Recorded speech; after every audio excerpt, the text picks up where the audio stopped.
Olá, alunos e alunas de Teoria da Constituição. Hoje nós vamos dar continuidade ao nosso conteúdo, trabalhando a classificação ontológica das constituições proposta por Carl Levenstein.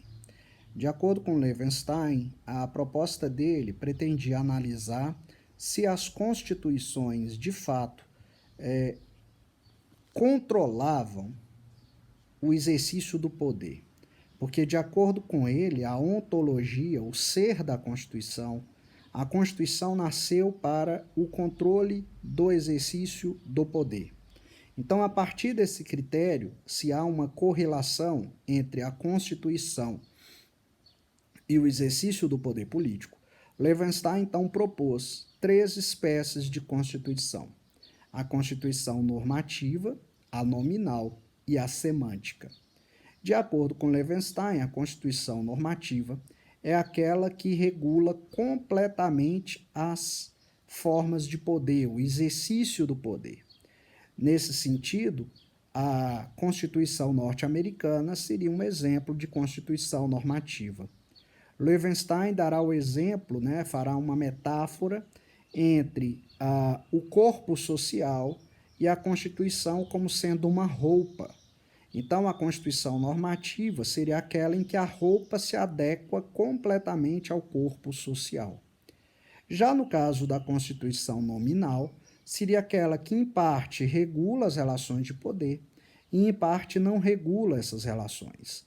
Seria o caso, por exemplo, da Constituição Brasileira de 1988. Então, continuando na metáfora da roupa e do corpo, a Constituição nominal seria como uma roupa muito grande para um corpo pequeno, que ainda vai crescer e que, portanto, ainda vai se adequar a essa roupa. Por fim, a Constituição semântica seria um mero jogo de palavras, ou seja, na verdade, essa Constituição, que deveria garantir os governados contra os governantes, portanto, sendo um mecanismo de limitação do poder, ela, na verdade, passa a ser instrumentalizada pelo poder para a manutenção do próprio poder. Então, seria uma garantia dos governantes contra os governados. Daí a expressão Constituição semântica. É um mero jogo de palavras. Na verdade, é uma roupa muito pequena para um corpo que não vai se adequar nunca a essa roupa, né?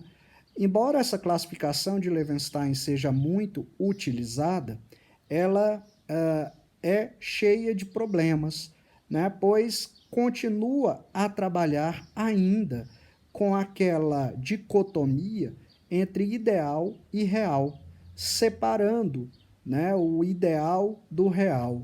A Constituição seria o ideal e as relações de poder seriam o real. No entanto, como nós já vimos, não é possível mais, a partir da filosofia da linguagem, fazer essa separação entre ideal e real, na medida em que a própria realidade já está permeada de idealidade, porque, como nós já vimos, é a linguagem que constitui a própria realidade e o próprio mundo. Portanto, uma Constituição normativa que regula completamente as relações de poder, ela é impossível, porque nós já vimos que o direito é contrafático. O direito só regula aquilo que é possível. Então, mesmo a Constituição norte-americana não consegue regular completamente as relações de poder. Uma Constituição nominal não consegue ter um caráter pedagógico. Nenhuma Constituição tem caráter pedagógico. Toda a Constituição se caracteriza, como direito em geral, pelo fato de que ora ele é cumprido, ora ele é violado. Isso que caracteriza o direito. Portanto, também a classificação de Constituição nominal não faz sentido, porque não se sabe se de fato essa Constituição virá a ser normativa, ou seja, são critérios que não fazem qualquer sentido. E, por fim, uma Constituição semântica é uma contradição em termos. Nós já vimos que Constituição surge nesse movimento de afirmação da própria democracia. Portanto, Constituição sem democracia é também impossível. né? De modo que é uma contradição em termos falar em constituição autoritária, constituição da ditadura. Também, assim, a constituição semântica perde qualquer sentido. Então, na verdade, ficaremos aqui só com as classificações mais tradicionais de Constituição, como nós já vimos.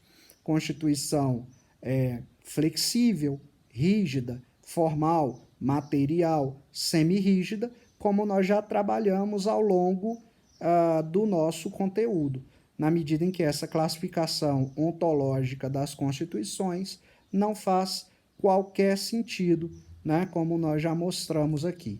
Então é isso, pessoal, e nos vemos então no nosso próximo encontro. Até lá.